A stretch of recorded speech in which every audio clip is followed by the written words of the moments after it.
Ils ont signé la paix sous les projecteurs. Mais la guerre préfère l'ombre. Aujourd'hui, on parle d'un traité qui promet la paix mais qui organise peut-être autre chose. Il conditionne la paix aux Congolais par une dépossession totale de leurs richesses. Les ressources de la République démocratique du Congo ne seront jamais bradées ni livrées à des intérêts obscurs. Elles bénéficieront avant tout au peuple congolais. C'est inimaginable. La RDC vient d'offrir tout son sous-sol aux États-Unis pour enfin signer un accord de paix avec le Rwanda. Donc les deux. S'il y avait eu bradage, s'il s'agissait justement de vendre, comme certains le disent, nos ressources au prix de la paix, je pense que nous aurions commencé avec une séquence tout à fait différente. Nous aurions commencé justement à vendre. Mais ce n'est pas ce que nous avons fait aujourd'hui.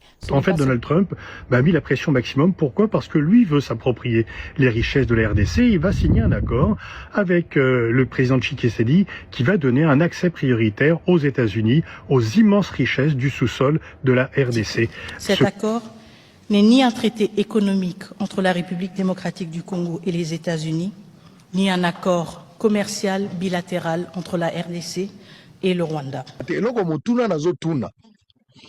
Eza promesse ya paix. Ezali accord ya paix. Ezali un bon début. Batono soza ko apprécier bien que batomusu a gocha boy.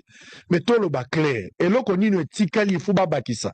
Je ne vais pas nier que les Américains ont des intérêts. Avec des millions de personnes au Bakoufa, aujourd'hui cet accord-là, on voit que la RDC aujourd'hui sera obligée de partager le 50-50 de sa richesse avec le Rwanda. À aucun moment... La RDC peut s'asseoir dans la table des négociations, reconnaître déjà que le minerai vient de la RDC et non du Rwanda.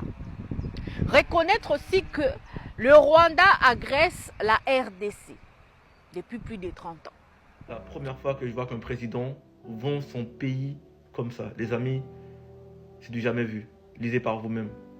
Le Rwanda fait à la RDC ce que la Russie fait à l'Ukraine. Les ressources de la République démocratique du Congo ne seront jamais bradées ni livrées à des intérêts obscurs.